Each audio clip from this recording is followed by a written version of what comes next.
Podsjećam da smo već 2 godine stavili u funkciju Vojno-medicinsku akademiju u Beogradu u funkciju civila i civilnog stanovništva i da jedan broj kreveta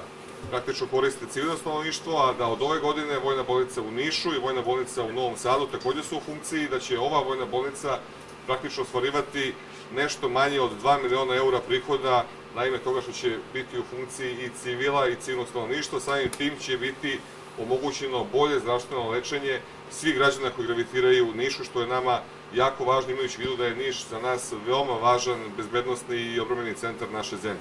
Takođe želim da kažem da je ovo rađeno u saradnji sa gradom Nišom, da je ovo jedan od segmenta koji smo razvili u proteklom periodu, a da u narednom vremenu želimo da razvijamo, na kraju krajeva i potpisali smo protokol o razmeni određene imovine, ali želimo da razvijamo i sa ministarstvom koje vodi ministar Dulić,